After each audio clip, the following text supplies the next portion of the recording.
What's going on? Jeff Fader from Fader Knives, and I just heard that my guys, Jerid and Denis, over at the Triple T from Makers podcast, have just gotten to their 100th episode. Fleabags no more. Well, we'll find out.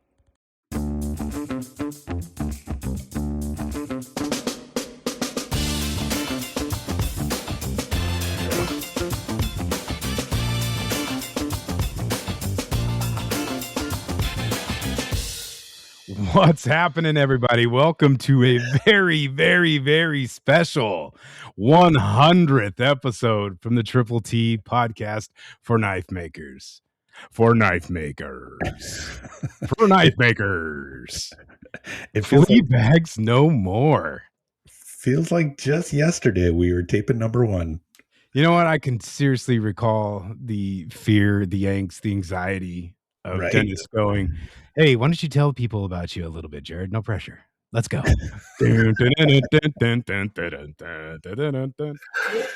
Holy shit, man. Well, as always, folks, I have scraped the bottom of the barrel and came up with Denis Tyrell from Tyrell Knifeworks to join me on this very special 100th episode. You know, so I have the luck, I don't know what to call it, of having Mr. I was going to Jerid Sandoval. I was going to say Mr. Echo Blades. I am Mr. Echo Blades. That too. That's right. 100 episodes. Wow. Man, what a ride it's been, dude. I know. Still going strong. Maybe we should do something dumb like Fire and Steel and tell everybody we canceled the podcast. Yeah, guys, it's been a good run. I mean, hello, mate. It's been a good run here, but we're going to end this at a high note of 100 episodes.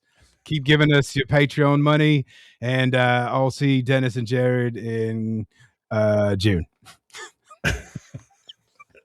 That's got to be the worst UK accent I've ever heard. It doesn't matter if it's the best. You're going to say it's the worst. Holy shit. You know what I did today? I ended up talking to another Canadian, since my life is in abundance of Hothians. You're welcome. But I did talk to the guy that we called on our way up to Evan's shop last week and told him, I said, hey, you missed the golden opportunity to sit with another Hothian and tell me or just bag on me for being American. And he did confirm that there is actually a 12-lane highway. Oh, thank you. In Toronto. It sounds goofy when you say it like that, but Toronto. On the drive up, I told Jerid that the 401 is 12 lanes across one direction, one way, and he didn't believe me. Bullshit. That is an amazingly wide thing. Highway. But he also said, like, define highway. I said, well, that's like a bunch of cars going. And he goes, yeah, it's more like a parking lot, like always. Well, yeah, he says 3 a.m., 3 p.m. It doesn't matter. So anyways, but yeah, he did miss a golden opportunity because, I wasn't going to let it go very kindly. But it did confirm that, though. I'm just happy to be right. Yeah. That was the same day that you were right when you were wrong. That's true. Yeah, it was. Uh-huh. Oh, shit. Anyways, just hey, thank you all four of you for hanging out. I don't know if you started with day one or if this is a brand new for listeners, but we do appreciate you. And yeah, it's been pretty cool. I've had a great time killing hours and hours of your time talking about nothing. It's the show about nothing. That's right. So how was your week? I haven't talked to you all week. Well, has it really been all week? Yeah. Oh. Yeah. It's been how the hell? Wow. It's been it's been just back to work normal. Got some shop time in sporadically here and there. Mrs. Echo Blades abandoned me this weekend, took off with my daughter to go stay in a yurt. A yurt? A yurt. Where? Like Mendocino or something? Where we were last week. Oh, really? Yeah, up in that area. Similar area to the Santa Cruz Mountains. And I was like, okay, we'll have a great time. Only hippies have yurts. Yeah, I'll stay here and golf all weekend. And well, you do abandon her every weekend for golf, so it doesn't matter. Yeah, what are you? Get the fuck out of here, Denis Tyrell. What the fuck is wrong with you? Sorry to have a dose of reality there. Yeah. Anyways, with my son. Anyways, so that was interesting. But not in all seriousness, she wanted to get out, and when her and my daughter got to get away, so my son and I hung out here. Was supposed to golf with my dad, brother, and Jerid on Saturday. My dad ended up getting sick, so we didn't go. He didn't come, but my brother and I and my son had a good time. Oddly enough, we had a frost delay, so it was like one of the rare times here where we break the low 30s, and it was freezing in the morning. We had a 1 hour frost delay for golf, so we were supposed to golf at 9. They put us out at 10, and it was fucking cold in the morning. Okay. And by 90% of our listeners just went, "Oh, wah." No, I don't give a fuck. Fuck that. I don't give a shit. Whatever. You guys are dumb for living where you live. Anyways, it's warm here all the time. But anyways, like an hour later, dude, it was beautiful. It was like the nicest day that we've had in a long time. That was yesterday? No, Saturday. Oh, yeah. We had frost on the ground yesterday too. Yeah. No, yesterday was cold. My son and I golfed entirely different. Yeah. Saturday was gorgeous. It was just really cold in the morning, but yeah, it was interesting deal. I had my normal layer shit on. By the end of it, I was golfing in just a regular polo. It was fucking nice. And then came home, did some shop stuff, and repeat for Sunday, and then back to work and to the grind. So yeah, not the most interesting thing. I do have some standard Jerid bitching to do though. Geez, what about now? I am not a huge fan of etching. I have 3 knives that I etched yesterday afternoon. One of them came out tits. You're talking about acid etching, like acid etching for Damascus. Yes. Yeah. Yes. Not laser etching. I had one of them come out really awesome. And then the other 2, I know we had problems with one of these blades prior, so I expected this to be the same, but I wanted to try it one more time. Still same results, getting those lines throughout some of what should be the dark on the high carbon, and then another one could be either similar issue because they're around the same time that I made these billets like 10 years ago. But it also could be that I ground the cladding away and maybe didn't center some stuff. So they're one of them almost makes sense to me, where there's some spots where I would like to see it be dark all the way through, and that kind of is what it is. But overall, though, I don't know. I was talking to a buddy the other day, and I was just like, I still think it's not a hard process, right? You follow a process, and it has to do with consistency of doing it, right? It's been months and months since the last time I've done it, but I still get a lot of angst every time so do I. I mean, it never ends, because there are things like this copper folder, the copper Damascus folder I just did. I do the exact same process. Like I write it down, like it's a recipe, right? I measure. It's like cooking, like baking. I measure everything. I sanded with 3000 between etching cycles. I coffeed it, and it just went fucking black. Like the 15 and 20 went black. And it's like sometimes it works and sometimes it doesn't. Luckily, this pattern is really tight, so I could just like hit it with 3000 and it just sanded the tops and it looks great. But for yours, that's a problem, because if you got really wide black areas, even if you coffee it, I mean, and if the 15 and 20 goes black, you're fucked. Yeah, no, I don't quite understand, because I know it's not anything other than something I've done or a process that I'm missing along the way. Well, I actually, I'm going to give you some props here. It could sometimes, like with the exact same process, I'll do 5 knives and 2 will work, or 3 will work and 2 won't. Yeah. Like, it is a mystery. Yeah. Okay. Well, that's good to know, because I was feeling a little discouraged.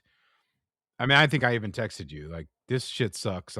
Yeah. All right. We're not making Damascus anymore." I threw you in there with me just to make me feel better, but yeah, yeah, because I was like, "God damn, this is frustrating." Because, and especially at this point, for somebody that struggles with the end process of finishing, so I put this off enough, anyways. Like, delayed doing it, and then to get to it, and then to it kind of backs up my want to put it off and not get to it, because it's like, something's gonna go wrong and blah blah blah blah blah, or it's gonna go perfect like it has in the past, where this is the best thing in the world, and then there's people that seem to either luck out or have a recipe that works, or they're just mono-still guys.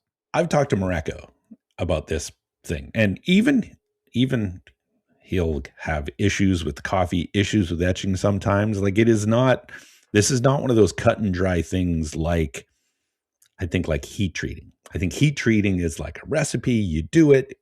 There's very little variability if you do the exact same steps. Yeah. Etching does not seem to be that way.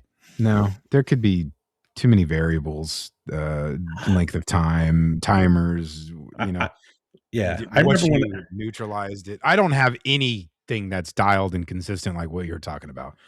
So there could be that too. When I did that Viking sword, I etched that thing 4 times, like 4 sessions of etching before I got it to the way I wanted it. And like I'm talking like the coffee, like it would not turn out the way I wanted. And finally it turned out amazing, and I don't know why. I thought I nailed it after that. I thought, oh, this is the process. This is what I have to do. The next thing I did after that, did that exact process, still didn't turn out. Oh man. Yeah. So it was like I said, one of them, chef's kiss. Like, I'm so happy with it. And the other 2, I'm just like, So maybe I will. I'll redo it again and figure it out, but or throw them away. Don't throw them away. I'm kidding. Well, the other option is just to, and I've done this on some early knives, is just etch it, but then sand it clean. So it's silver and you still see the lines on it. It just won't be the dark contrast, which can be cool in its own right. Yeah. And I think actually one of the knives, that's what the customer wants, but I was going to try to convince him other ways if I could get it to come out. So we'll see. But yeah, like I said, it wasn't anything other than me and not doing it enough and trying to, again, there's no substitution for repetition and doing things. New tools, all this stuff doesn't make anything, miraculously better. So it's just practice. Well, I got to ask, what did you etch it with? I used, for the first time, which was fantastic, the all new Grime Reaper degreaser to prep, and then these were both done in OG Gator Piss, which is something else I was thinking about too, because what's great about the boys at Baker Forge and Tool, they give you options, right? So if you're not liking the results, or you want a different look that you're getting from the OG, you can also use the heavy, and if you have stainless, you can use the Gator Piss Max. And then when I finally lock all this shit in, get my shit together, I'll definitely finish it up with the ceramic nano coating of gator skin. And not only do they make all the stuff that you need to etch, to clean, etch, and protect, but they also are the makers of the premium pattern welded steel. This week we have Riptide, the original Baker Forge legend, 100-layer Damascus cladding plus core, double copper shims, thick and with a thick 1084 band. As always, the app crew gets it 1 day earlier, so they get all of the awesome picks, and all the rest of you website guys get the leftovers. So if there's any left, go check that out and make sure you're on the lookout for the next drop on Friday. And when you're done, you can load up that cart and use the discount code T10 for 10% off. Yo, get it. Get it before it's gone. Get it before it's gone. Or you're a Fleabag. Yeah. 99 episodes in a podcast. Like, get out of here. What did I do this week? So Saturday, we all went, Kim and I, my son Logan and my grandson, were going to go watch Zootopia 2. And then Logan and I got to the theater and we saw, Avatar's playing, because he had already seen the new Zootopia. And we're like, let's go see Avatar. Do you like the Avatar movies? No. You don't like them? I was just in the midst of very silent, like ultimate heavy judging you right now. I mean, like top level beep, beep, beep, beep, 100% censored shit talking in my mind, but I was going to do it quietly until you asked me. I actually like the first one. I loved. First one was amazing. Had the 3D effects in the first one were incredible.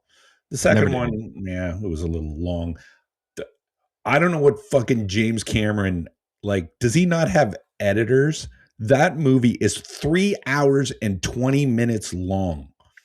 It's like Titanic all over again. It does not need to be that long. I was like, just fucking, it was a good movie, but I was just like tired of watching it after 2 hours. like they could have cut that story down. Yeah. But, or made it a 2-part series. Well, it's already the third of a 3-part. So, well, keep, your parts got parts. Yeah, my parts have parts. Anyway, so that's my movie review. It was good, but it was too fucking long. And then Sunday, I had my new shop helper in the shop. That's right. I forgot about that. Yeah, CJ, who's a son of one of my good friends. He's going to be my new shop helper. So he came to do sharpening attachments. And he was awesome. He's only 15, but caught on really quick. And seemed to have a good time, learned a ton. And then right when we were done, so it was been 4.5 hours, almost 5 hours. The shop is clean. So he just finished cleaning the shop while he was finishing up grinding some things. And I looked down at my phone and I have an order for a mag chuck. So I'm like, do you want to learn how to make a mag chuck? And he said, yeah, sure. So he ended up staying for 7 hours and made the mag chuck, which is a lot of milling work. So yeah, he's pretty experienced at using the mill already. But yeah, it was good. Cool. It was really good. Good to have another helper in the shop. Awesome. Yeah. But sold a bunch of knives this week. Like 4 knives this week. So I was pretty happy about that. Both those copper carbon fiber, the new model folders, both of those are sold. That's a hell of a way to start the new year. Yeah, I was pretty happy. So I mean, that is the goal, right? Yeah. I was going to put those knives up on the drop point, but now I don't have anything to put up there. But if you guys have knife drops you want to get some eyes on, definitely go use the Drop Point. It is a weekly newsletter that goes out to a ton of not just makers. This goes out to collectors. It goes out to knife buyers. These are your target audience. So get your drops, your pre-orders, all that stuff out in front of the target audience. Skip the social media grind and reach those real customers. So go to thedroppoint.com and you will see instructions on how to do a submission to get it on the newsletter. It's free, guys. There's no reason not to use this resource. But since we talked about I mentioned the social media grind, some new fucking stupid ass social media stuff, a whole ton of knife makers are now restricted on Facebook, myself included. So I got a notification that your page has been restricted due to an basically an automatic review thing. And it was a knife that I posted it was one from Sharp by Coop that I reposted the picture. So this is like in July. And I've done a ton of knife posts since then, but maybe there's a whole bunch on after that. But yeah, and then I'm reading now a whole ton of people are getting restricted on Facebook. I'm still good. But I don't really post much on Facebook from the Echo Blades page. So maybe that's why I'm safe. But Instagram is still fine. Like, don't they use the same damn algorithm? Like, it's the same company. Like, what are they doing? Yeah, I don't know. Yeah, it's silliness. So I don't know. I did just get back from Walnut Creek having dinner with a buddy, though. I was moving and shaking today. Oh yeah? Where'd you go? Where'd you go for dinner? Went to Rocco's Pizza. Oh, that sounds delicious. Then I had to explain to another person in my life that I have removed red sauce from my pizza, and I have to go through this whole fucking song and dance. Yeah, I don't support this decision. Deal with the fucking whole. I'm like, well, have you tried it? No. Okay, well, let's try it. We had you mean pizzas. No sauce, or you mean like white sauce? No sauce, zero sauce. It's just cheesy bread. It's fucking fantastic, minus the heartburn. And so we ended up getting 2 pizzas, one with sauce and one with no sauce. And guess what pizza got half eaten? The one with no sauce. I'm sure it would be fun. It's like, I don't miss it. That's, I guess, every time I explain it to somebody I just don't miss it. It's not that big of a loss. Yeah. It's like cheesy bread. You're having cheesy bread with whatever your topping is. I mean, I'm sure it's good, but it's not pizza. Sure it is. It's just not soggy ass fucking. Ugh.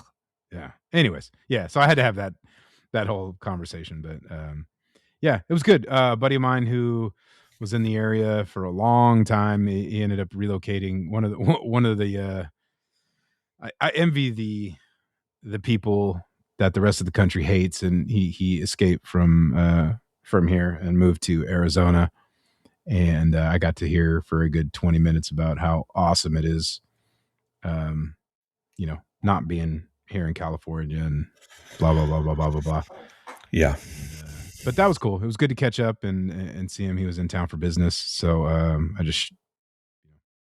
it's 40 minutes there, 40 minutes back. But so I just barely got back right before we hopped in here and to record. So nice. How's the pizza at Rocco's? It was okay. It's better than it wasn't like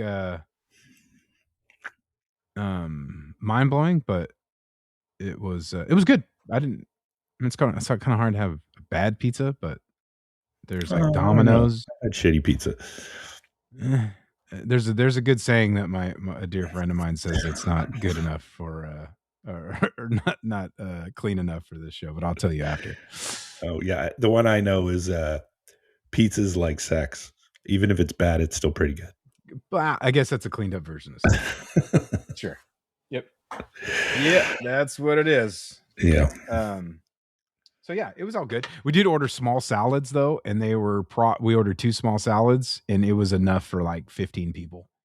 I don't know what the fuck their definition of small is, but it is definitely not like a personal salad. So yeah, that was cool.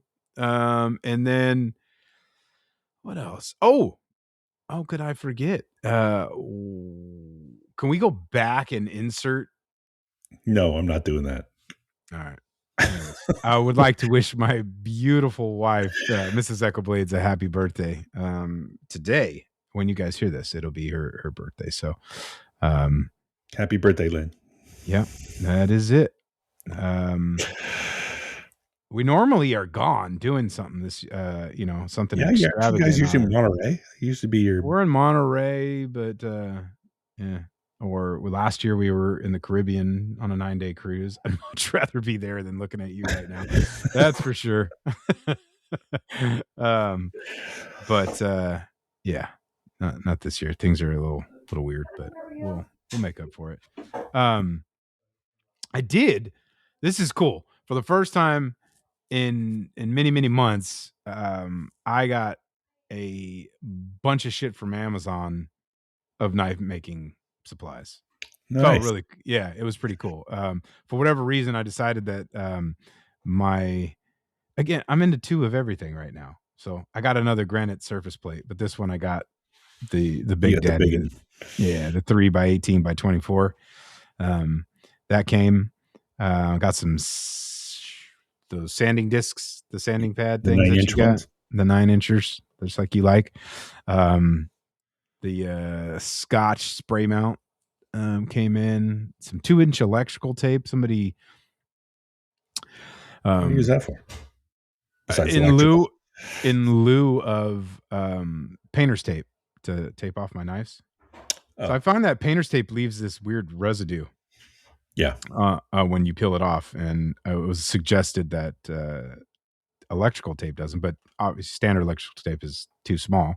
So I Amazon 2-inch, and sure as shit that came in. So those cool little squeezy bottles that you got for the acetone, I was super stoked about that. I don't know, my excitement over a squeezy bottle was not in line with like what it should be, but it was awesome. You know what? I use like 4 times less acetone after I got those, because you're not like dunking the whole can; you're just squeezing it.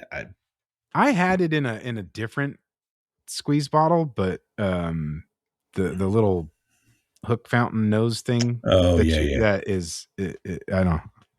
It was cool. So I got that. I got some more knife cases, and then another Denis Tyrell tip was those little Kydex felt line sleeves. Yeah, those are really cool.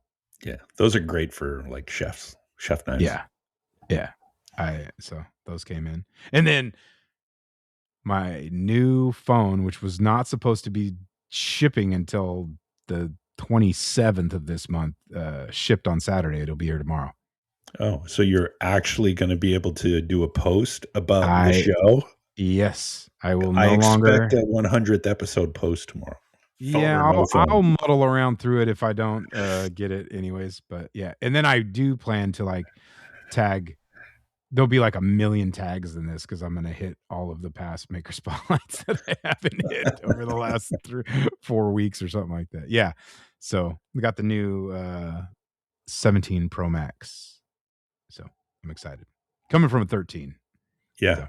You're like coming from the middle ages like into the yeah, that's the 2000s. That is not like me. Yeah. Cool. So yeah.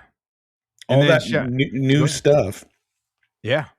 If you were not going to use Amazon, where would you buy knife gear? I always go to Maritime Knife Supply. How about you? Yeah, of course. I check there before I check Amazon. That's it? Yeah. You were supposed to do the reading, not me. I tagged it up for you. Yes, go to Maritime Knife Supply and buy all of your stuff. That's what we want you to do. Seriously, folks, Maritime Knife Supply has everything you need: knife making materials, steel, you name it, abrasives, you got it. Equipment, they've got it all. So go check out Maritime Knife Supply. Jerid's nodding his head. Yes. Yes. That was not the save I was expecting. You're supposed to shame me. That was the script. That was the plan we had. I was going to say I ordered some miscellaneous garbage off of Amazon, and you were going to come in with the savior of the ultimate knife supply zone, and you failed me again. Yeah. Well, that's Fleabag status, dude. I expect way more out of you on 101. Back to Fleabag. Yeah. Oh. I spent the entire day in the shop today. Actually, hold on. We'll talk about. I ended up working on the sword the other day, and because I have two other knives, like the knife that we brought to Evan's place, and a knife that I did for the course last week. So I was thinking I was going to finish those up because they're both Bowie knives, and I was trying to get those out of the way. But I ended up grinding the bevels on the sword. Let me tell you, the little swoopy part, like there's like, I don't know, big 3-inch scallops at the bottom of the blade. Swoop dupes. That they were so complicated to grind. Before I let you go here, when I called the little scallops the swoopy dupes, you were like a millisecond from saying swoopy dupes right now, and then you came back up with shit. So I'm telling you, swoopy dupe is an official term. Yeah, swoopy dupes. Yeah, but those are really complicated to grind. Yeah, they look so ridiculous that I even asked you when you showed me. I'm like, did you just land on that or did you plan that? No, so it's in the picture. It's planned. You had to show me the picture. I did not account for because of that curve. It's an inside curve. The angle changes on that bevel through that entire curve. It's a bitch to grind. I finally got them to, and of course you have to get that. It's got to meet at that medial ridge, which makes it even more complicated. Yeah. But I think I nailed it. So it came out great. It took a long time, but I still have to like convex the very edge. But otherwise, I'm happy with the grinds on it so far. So I'll be on to do some hand sanding and then guard work. So that's exciting to, I'm at that stage where now I'm, I was apprehensive about grinding it. So I was pushing it off. But now I know nothing about what you're talking about. If you just lock in, make a decision to do something, it's very easy. You just get it done, Dennis. Okay. Yeah, I know. I should just get it done. Just follow my lead. Yeah. So then it'll be on to guard work, and handle and, I'm gonna break tradition, and I'm going to pull in Maker Spotlight a little early because first a shout out to my man Bob Gore. So I said in a podcast 2 or 3 episodes ago that hey, if anybody has a hookup for ivory, I want some white ivory, like not scales. I want blocks of white ivory. I know it's expensive. I want blocks of white ivory. So Bob reached out to me and he said, hey, you should talk to this guy that I use. And he sent me a picture of a box with 4 amazing chunks of white ivory in it. And I'm like, oh, okay, I gotta reach out to this guy. And I'm like, this is like through Instagram, right? Like, Bob, have you ordered stuff from this guy and already have it? And then he sent me a picture of like a table of all the stuff that he's got from this guy. So my Maker Spotlight this week is Joshua Smith. I'm going to give you his Instagram, but he hasn't posted any. Mostly what he does is Facebook. So I'm going to put both his Instagram and his Facebook in the show notes. His Instagram is MMXO Supplies. And this guy has the most amazing ivory scales, blocks, does a lot of mammoth molar, has got a lot of, like the crosscut tusks that have been stabilized with resin. Mm-hmm. Tons of those. Most of what his stuff, like that you can see his stuff is on Facebook, which is where I'm starting to see all his stuff because now we're hooked up on Facebook. But definitely, if you're looking for ivory or just any kind of high-end handle material, go check out Joshua Smith. It's not Josh Smith from, the maker Josh Smith. This is somebody else. He's from North Carolina. I already got my shipment. Amazing stuff. So happy with it, and said I would shout him out on the podcast. So go check him out. Bob and I were joking. I'm like, maybe we don't want to give this guy's name out so we can like keep all his stuff for ourselves. But yeah, no, we're gonna share it and give this guy some business. So I was thrilled to get all that ivory, which I'm going to use maybe for the sword project, but certainly for other projects in the future. I don't know where you've been. You should have just asked me. Him and I were already friends on Facebook. Are you really? Mm-hmm. Oh, bastard. Really awesome stuff, dude. Really awesome stuff. The same day, I'm perusing Facebook and I see an ad for a guy selling muskox, which I love. I've seen muskox. When I visited Alaska, there was a maker up there who had like milk crates full of muskox, and he showed me a couple of finished ones. It's just amazing looking stuff. So I've always wanted to use it, but never really found some nice pieces. So he had a couple pieces that are 1 inch thick slabs that he's sending me. So maybe I'll shout him out next week if I get them in time. But very much looking forward to those as well, because that stuff's incredible. If you've never seen or used muskox, yeah, you're in for a treat. I'll show it on Instagram and you'll see it in my builds when I do those. Yeah, he doesn't have anything on Facebook. I mean, on Instagram, because I do follow him on Facebook, but I just followed him on the Instagram account. Yeah, there's no posts, but it immediately accepted a private. His account was private on Instagram, and I followed back, and I got immediately it accepted it. So it's got to be automated.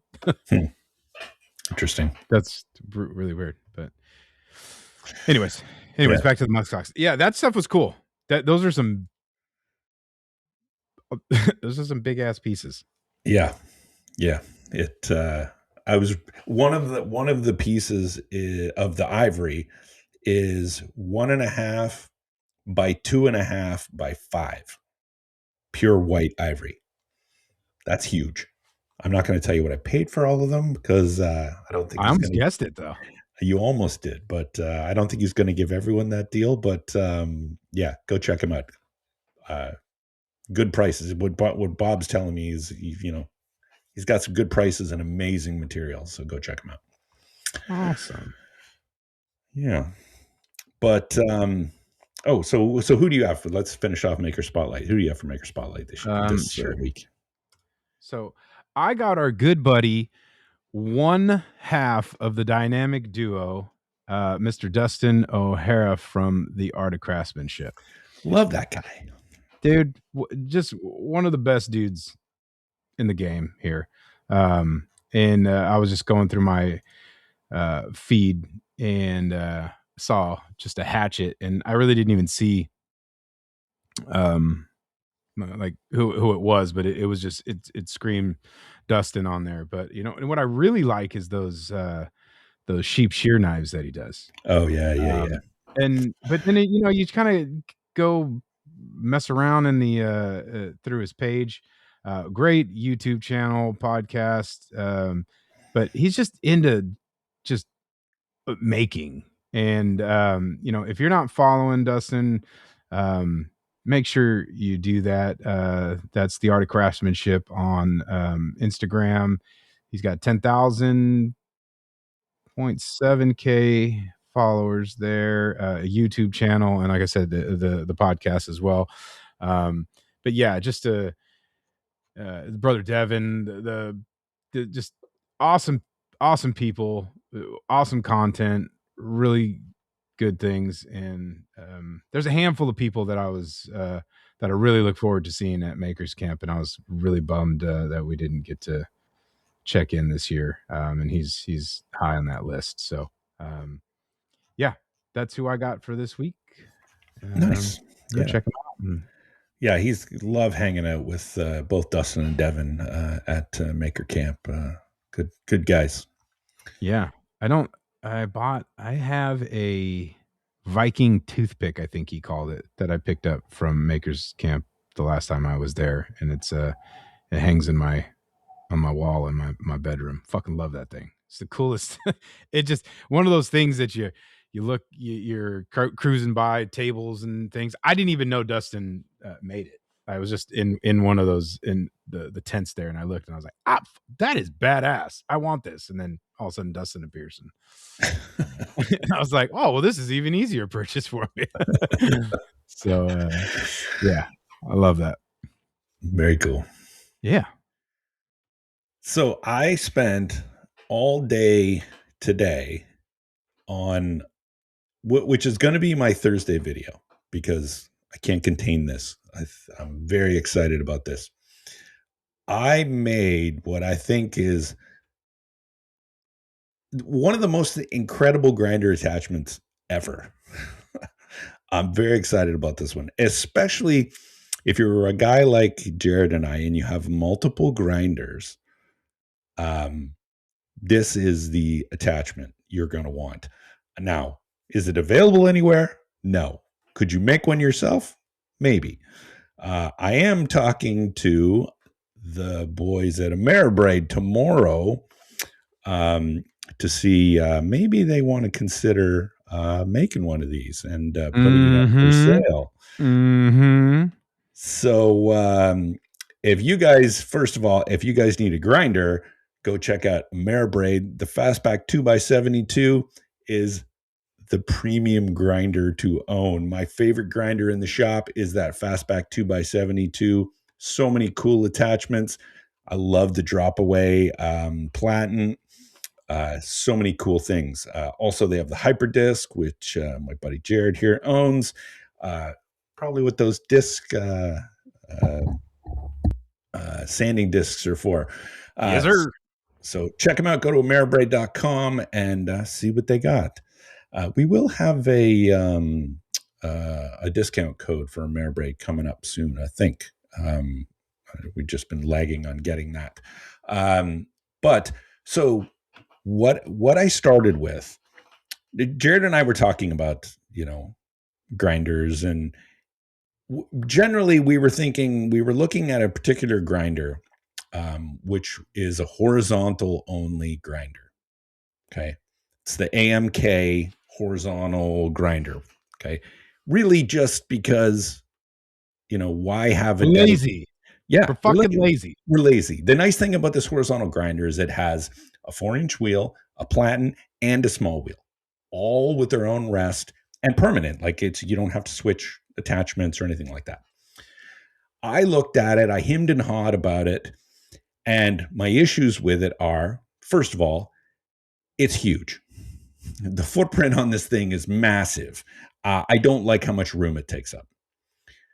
And the rests on those things only tilt to 30 degrees. I do a ton of stuff where I need 60, like swedges, scallops on guard. Like there's a bunch of things that I need more than 30 degrees. So that annoyed me. I'd have to fab new rests for this thing. And then I thought, fine, I'm just going to make one. I've got a third grinder in the shop that I barely use. It's only used for a small wheel attachment. I'm thinking of getting rid of it. And he said 3. What's that? I was just mumbling what everybody else said. 3? Yeah. Anyways, go ahead. So I'm thinking, okay, well, maybe I'll just build a horizontal grinder myself. And I'm thinking, okay, I got to get a motor. I got to get a VFD. I got to get wheels. And I thought to myself, this is the stupidest thing ever. Why would I go through all this? And I had an epiphany. I'm looking at the Ameribraid, the other platen that I have for the Ameribraid, which has got a 4-inch wheel and an 8-inch platen and a 2-inch wheel on the other side. And I'm looking at it and I'm like, why can't I make a copy of this thing, but change it so that there's a small wheel attachment on the right side instead of a 2-inch wheel? my grinder already flips horizontal. I can fab the rests for it. And then I don't have to do it. I have a grinder that has a VFD that's variable speed, blah, blah, blah, 2x72. So I made a new D plate that has a 4-inch wheel. In fact, it can have a 6-inch, a 4-inch, or a 2-inch on the left side, a platen, and a small wheel attachment that can take 2-inch wheels all the way down to, your usual, whatever you want for a small wheel attachment. And this thing is made to run, the D plate is made to run horizontal. And it's got 3 independent rests that all tilt. Actually, they all tilt almost to 90 degrees. I am so excited about this attachment. Basically, I have 3 grinders. One is for vertical, one is for horizontal, and one's for small wheel. That's what I use them for now. I basically just eliminated one of my grinders because now I have both horizontal and small wheel on the same machine. Very exciting. So if you have multiple grinders and this to me is like, oh my God, it's the best thing ever. I'm so excited, especially. Why didn't I think of this? No, you thought about buying it out of the box. Get the fuck out of here. I think you did a fantastic job doing this, but I was not taking anything away. I could turn it around in a day. I have probably a couple hours left on the rests, but yeah, I mean, it's done. It tracks. You saw the video, tracks perfectly, runs great. And it's even got the deflection wheel for the small wheel attachment. So you can plunge. Yeah, awesome. So my video Thursday will be kind of building this thing. Again, I'm not going through a step-by-step. I show the plan and everything for it. But yeah, I don't know that people are going to be able to follow this exactly, but without the actual pieces that I started with. But yeah, pretty exciting. And I really hope that Ameribraid thinks about carrying this thing, because I think it's going to be a winner. I think a lot of people are going to want this thing. Me too, Dennis. I think the same thing. From my heart to yours. Anyway, you can tell I'm pretty jazzed about this thing, but no, you are. It's exciting. I love leaning on shovels. It's the highlight of my life, dude.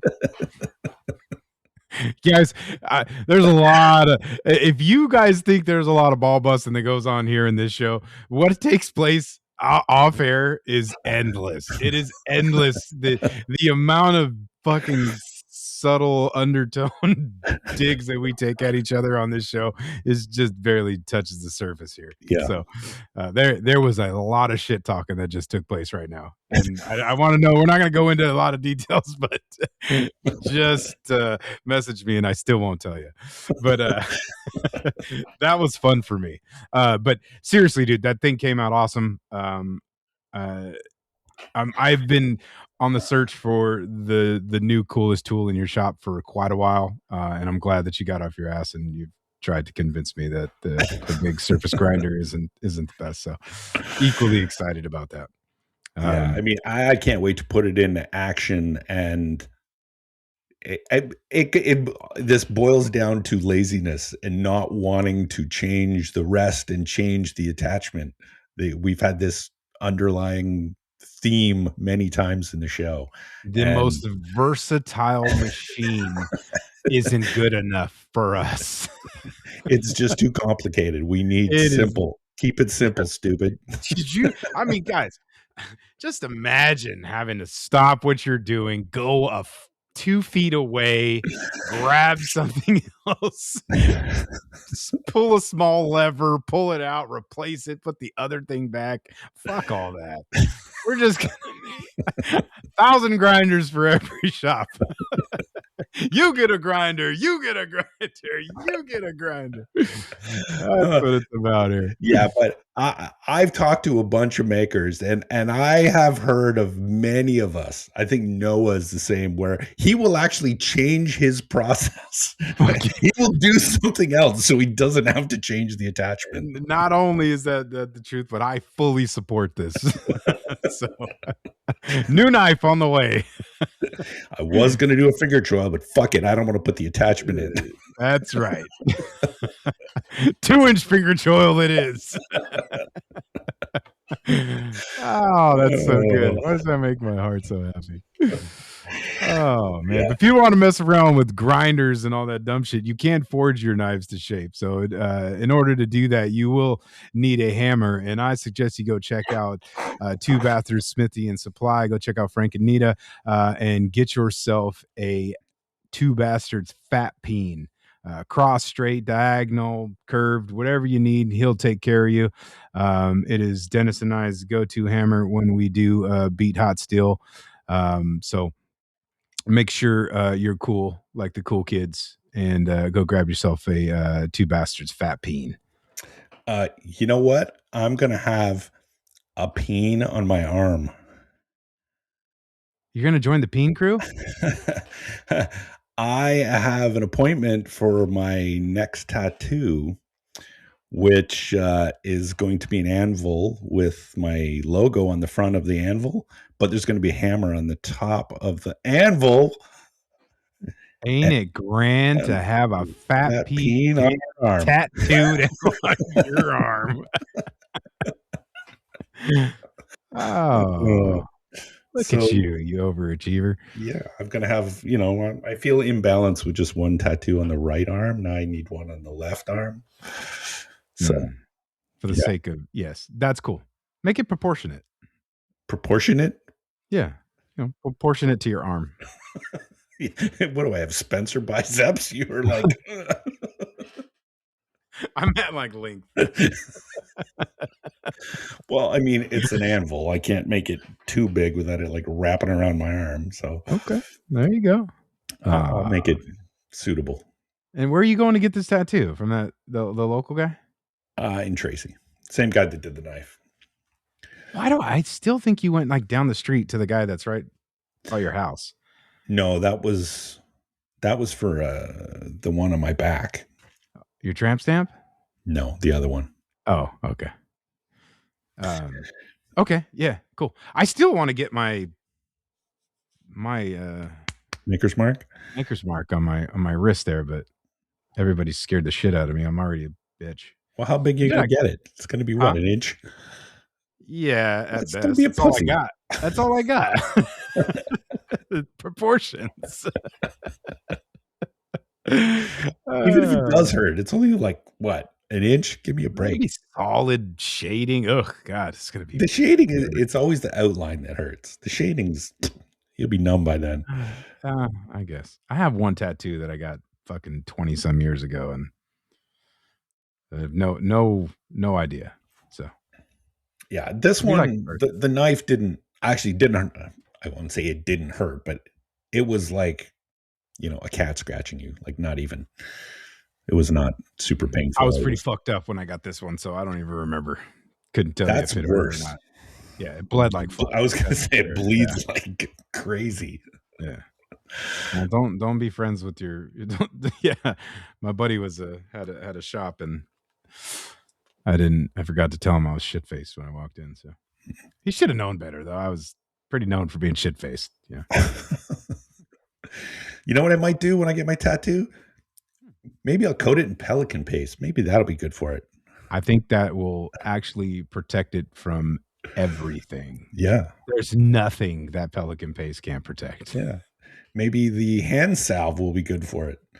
But, absolutely. If you guys want to protect your knives, your handle material, you name it, go check out pelicanpaste.com. They have hard wax, soft wax, pelican oil. I don't know what part of the pelican and the oil comes from, but hand salve and soap, and of course the butternut. Same place the gator piss comes from. You got to milk the squeeze, pelican. Baby. Squeeze the pelican. We're on to you, Travis. The secret's out. Go to pelicanpaste.com. Use the discount code T10. I actually used some Pelican paste on my work rest today yesterday because I was a little grind happy last week, and apparently I was making I was like a pelican in its natural habitat, putting water everywhere, and I came back and there was rust all over my I hate that. I have one work rest that's stainless, which I think they all should be, but this one's not. So agree. I sanded it down and lathered that up with some Pelican paste in for a little extra protectant and slippity slide around too. So yeah, one of my vests is stainless, and that's the way to go. Absolutely. So yeah, there's that. Good. Yeah. And then I got a couple builds in place, and I think I've slated one of them for one of our awesome handle material, Grip Tech Composites. Gonna do another. I think I'm gonna do 2 more Stormtrooper type builds. Yeah, so I have some really cool Stormtroopery-ish Grip X. If you're in the market for some unique handle material, go check out Grip Tech Composites on Grip Tech Official and griptech.com. Makers of the Grip X 3D, and the Limitless brand. Also, guys, want to remind you that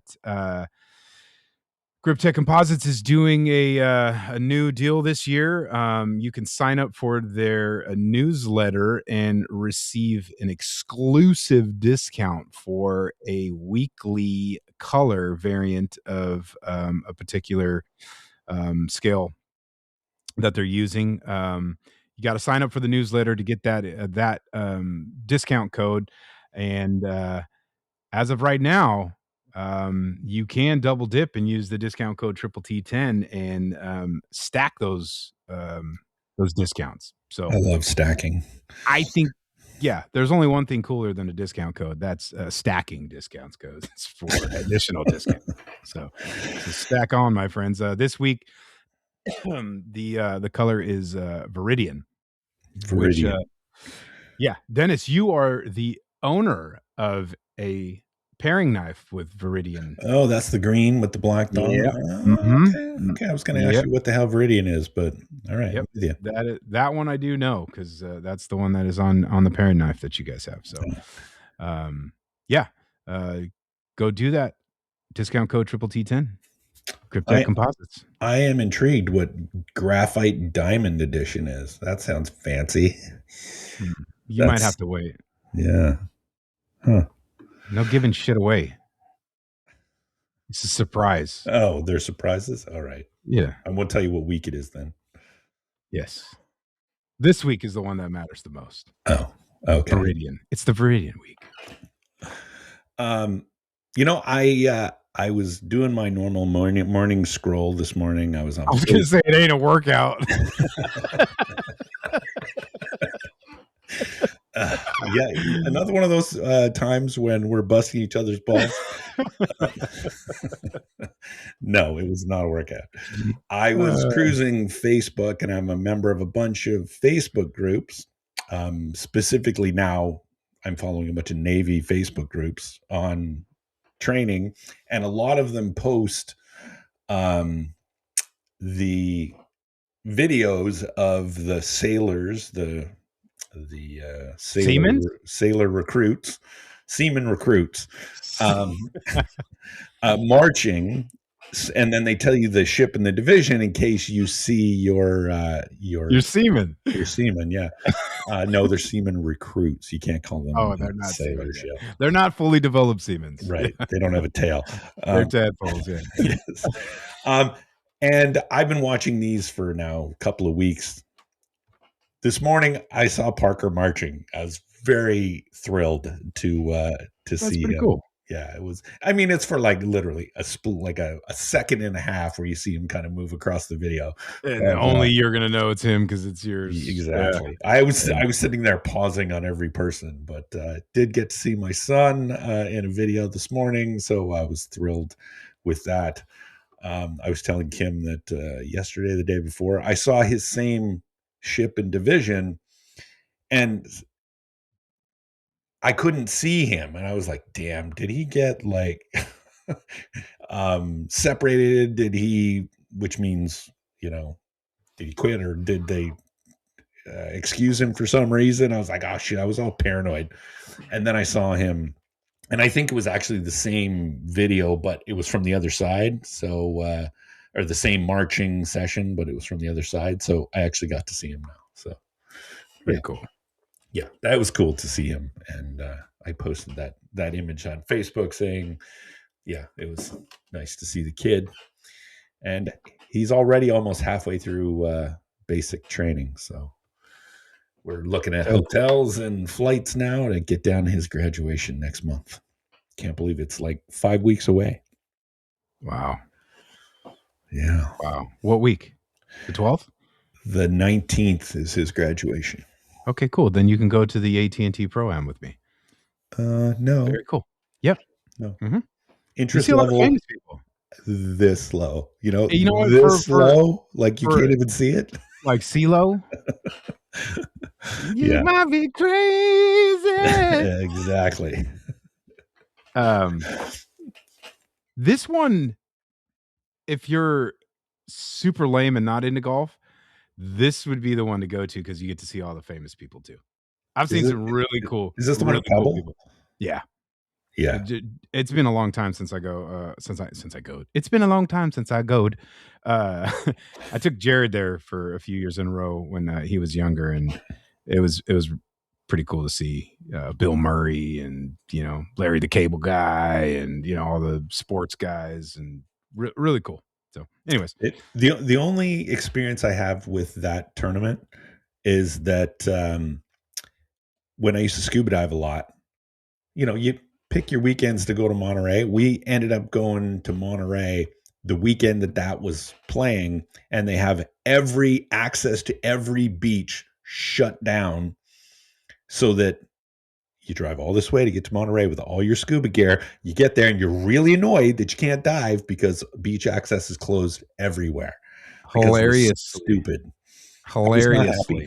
there is a Facebook memory that comes up around that weekend, and prior to my ADHD dive into my love of golf, there's a post that I have of me like literally motherfucking the entire golf community for fucking up my trip to to Monterey. So I can relate. Yes. Or used to be able to relate, because it is a fucking madhouse that weekend. And if you're planning it unknowingly, you made a big mistake.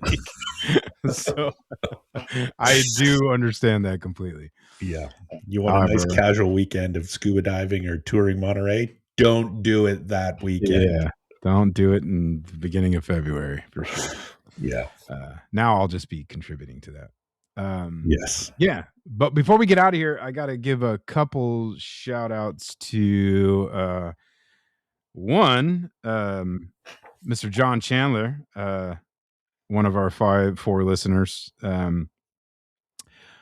took a trip over to the old Pancake House in Fort Worth and just did a story and posted the on the menu, and that is the place where you can get your fix of the beautiful Baby Dutch sampler plate that I had when Lawrence and I went there last year, which reminded me that trip is fast approaching as well.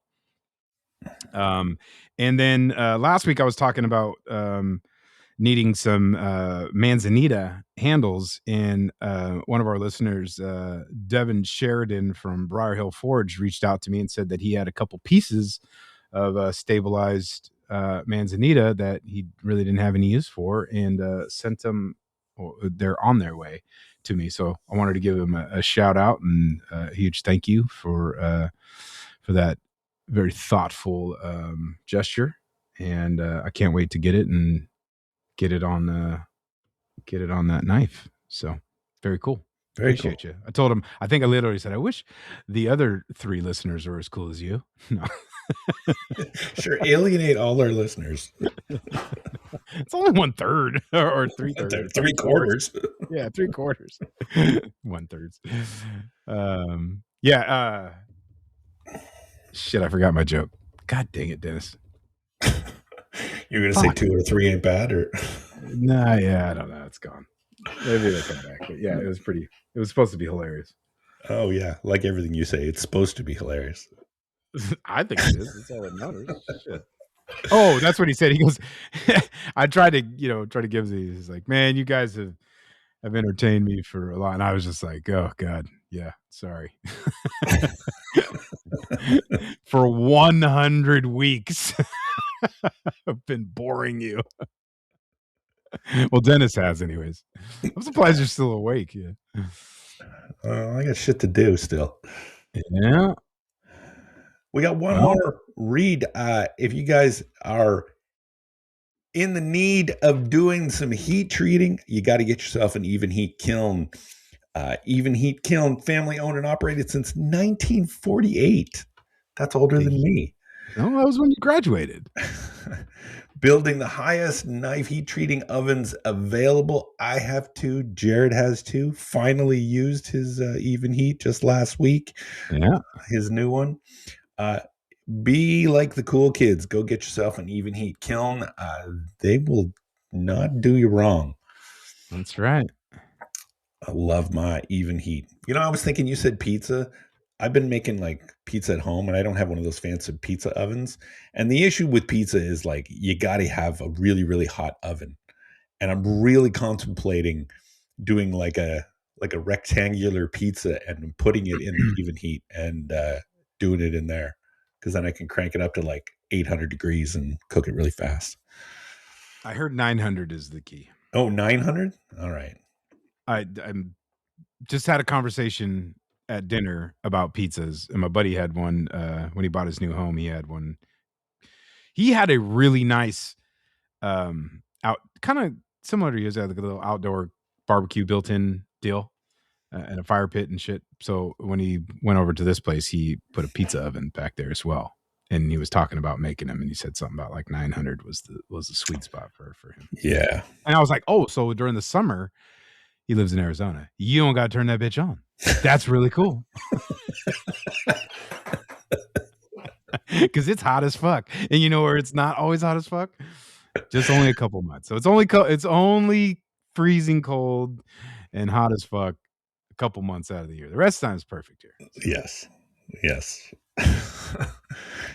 Yeah, so might just have to use the Even Heat as a pizza oven. That's not a bad idea. I know it's not suggested, but I'd like to see it tried. What do you mean it's not suggested? I'm suggesting it. Well, the Even Heat guys will tell you that it's meant for knife. Yeah, treating. Whatever. Yeah. Maybe I'll make a calzone in the big tall one. Big, like... Dude, you don't interest me very often, and that was I'd like to see that. Like a cocoon zone. Yeah, like a cocoon zone or what? I don't know. Is there a fucking echo in here? Is there an echo blade in here? Yeah. Oh, that's me. All right. Okay. All right. I'm done with you. We're done. I am done with you as well. Thank you. Anything else you want to say? My love. Happy birthday, my love. I can't wait to celebrate tomorrow with you. All right. We'll probably take you out to Wendy's, just like Wendy's. That was a long-standing thing for us. When you're married a million years, you start off and you're poorer than you are today, and for a lot of years, that's where we ended up with Wendy's for her, which she was good with. But it's I love Wendy's. I was at Wendy's just the other day. It's gone downhill for me. What? Yes. Blasphemy. Yeah. Junior bacon cheeseburgers used to reign supreme, and they're just like... I've never had a burger at Wendy's. Do you believe that? I mean, well, you're not missing anything now. I would say in the olden days, the junior bacon cheeseburger was the deal of a century. It was like 99 cents for stellar little burger. Spicy chicken sandwich. It's the best chicken sandwich of all the chain restaurants. You ever had the chili? I don't like chili to begin with, so I wouldn't. What? It's not. I mean, I can eat it. I just don't. I don't. It's never something that I like. Oh, let's have chili. Like that never comes out of my mouth. Chili dogs aren't like. No, I don't like it. Blasphemy. Don't like it. Oh my God, chili dogs are like. If it's up to me, they're a weekly thing here. No, that's no one else in this house has a love for the chili dog like I do. The only thing that should go in a hot dog is mustard and relish. Chili dog with a chili dog. Maybe onions if I'm feeling randy, chili but chili dogs. Okay, I'm gonna end the show just so I can not hear you anymore. Chili dog with the chili dog. There's a meme that somebody did that entire Jack and Diane song with saying chili dog over and over. It is fantastic. Chili dog with a chili dog. Chili dog with your chili dog and a chili dog. Who told you to eat my cookies? Chili dog. If you don't end this, I'm going to chili dog. We're done. Goodbye, folks. Thank you for sticking out 100 episodes. We'll see you at 101. Absolutely. From the bottom of our decaying hearts. Love you, Mom. Chili dog. Chili dog with a chili dog. Chili dog. And that's a wrap. And it stunk so bad.